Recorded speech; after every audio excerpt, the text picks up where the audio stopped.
ఆసియాలోనే రెండో అతిపెద్ద చర్చిగా పేరుగాంచిన మెదక్ కేథడ్రల్ చర్చిలో క్రిస్మస్ వేడుకలు అంగరంగ వైభవంగా జరుగుతున్నాయి.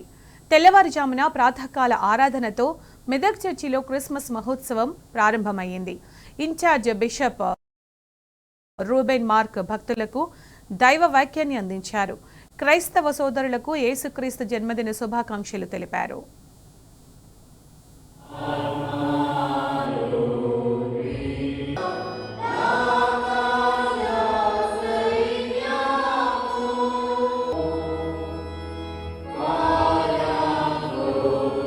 ఈ లోకంలో యేసు జన్మను జరుపుకోనటువంటి దేశం అంటూ ఎవరు ఏ దేశం కూడా లేదు.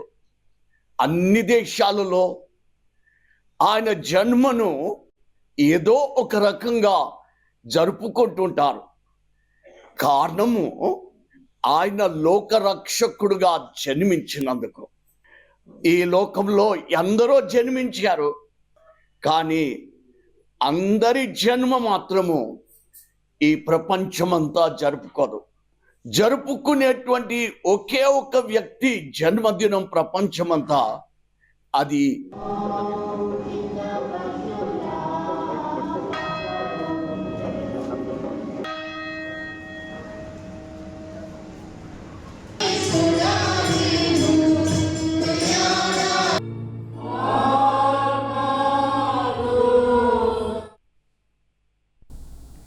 మెదక్ చర్చిలో క్రిస్మస్ వేడుకలకు సంబంధించి పూర్తి సమాచారం మా ప్రతినిధి యాసర్ అందిస్తారు. యాసర్, మెదక్ చర్చిలో క్రిస్మస్ సందడి ఎలా ఉంది?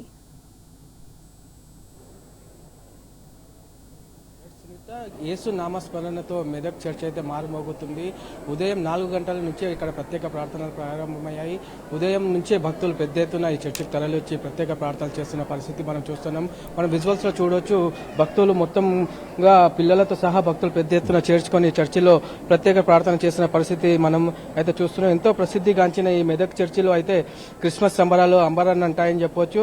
చర్చిని అయితే విద్యుత్ కాంతులతో ముస్తాబు చేశారు. ఈ పర్వదినం సందర్భంగా భక్తులు భారీ సంఖ్యలో తరలి రావడంతో చర్చి ప్రాంగణం మొత్తం భక్త జనసంద్రంగా మారిందని చెప్పవచ్చు. ఈ తెల్లవారుజామున 4 గంటల నుంచే తొలి ఆరాధనతో ఈ వేడుకలు అయితే ఘనంగా ఆరంభమయ్యాయని చెప్పొచ్చు. యేసు సాంప్రదాయం ప్రకారం శిలువను పెద్ద ఎత్తున ఊరేగించి చర్చి లోపలికి కాసేపట్లో ప్రతిష్ఠించనున్నారు. అనంతరం ప్రత్యేక ప్రార్థనలు చేస్తున్న పరిస్థితి అయితే మనం చూస్తుంది. అంతకుముందు ప్రత్యేక ప్రార్థనల్లో క్యారల్స్తో భక్తులు యేసు జన్మాన్ని స్మరించుకున్న పరిస్థితి మనం చూస్తున్నాం. ఇటు ఈ చర్చికు రాష్ట్ర నలుమూలల నుంచే వచ్చిన భక్తులతో మెదక్ చర్చి భక్తి శ్రద్ధలతో నిండిపోయింది. ఏదైతే క్రిస్మస్ వేడుకలను తిలకించేందుకు రాష్ట్ర నలుమూలల నుంచి ప్రజలైతే భారీగా తరలి వస్తారో, బిషప్ దైవ వాక్యాన్ని వినేందుకు, గురువులు దీవెనలు అందుకునేందుకు ఇరుగు పొరుగు రాష్ట్రాల నుంచి కూడా పెద్ద ఎత్తున భక్తులు వచ్చిన పరిస్థితి అయితే మనకు కనిపిస్తుంది. ఏదైతే ఆసియాలో అతిపెద్దదైన ఈ మెదక్ చర్చి అని మనం చెప్పవచ్చు. ఈ నేపథ్యంలో ఈ చర్చిలో జరిగే క్రిస్మస్ వేడుకలకు పరిసర ప్రాంతాల నుంచి భక్తులైతే భారీగా తండోపతండాలుగా తరలిస్తారు. ఈ వేడుకలను ఘనంగా నిర్వహించేందుకు ఇప్పటికే చర్చ నిర్వాహకులైతే ఏర్పాట్లు పూర్తిగా చేసిన పరిస్థితి మనం చూస్తున్నాం. అటు క్రిస్మస్ సందర్భంగా చర్చిని రంగురంగుల విద్యుత్ దీపాలు, బెలూన్లు, స్టార్లతో అయితే అలంకరించారు. భారీ సైజ్ క్రిస్మస్ ట్రీని కూడా ఏర్పాటు చేసిన పరిస్థితి మనం చూస్తా ఉన్నాం.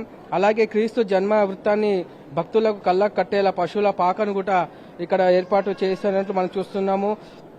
ఏదైతే ఆసియా ఖండంలో అతిపెద్దదని ఈ మెదక్ చర్చి భారతదేశంలోనే ఎక్కువ మంది సందర్శించే చర్చిలో ఇది ఒకటిగా చెప్పొచ్చు. అందుకే ఇక్కడికి భక్తులు భారీగా తరలి వస్తారు. ప్రేమ, శాంతి, మానవత్వం సందేశాన్ని ప్రపంచానికి చాటి చెప్పే ఈ క్రిస్మస్ పండుగను అన్ని వర్గాల ప్రజలు అయితే కలిసి జరుపుకోవడం ప్రత్యేక ఆకర్షణగా నిలుస్తుంది. పిల్లలు, యువత క్రిస్మస్ శుభాకాంక్షలు చెప్పుకుంటూ ఉత్సాహంగా మనం చూస్తున్నాం. క్రిస్మస్ ట్రీని అందంగా ముస్తాబించిన పరిస్థితి అయితే మనకు కనబడుతుంది.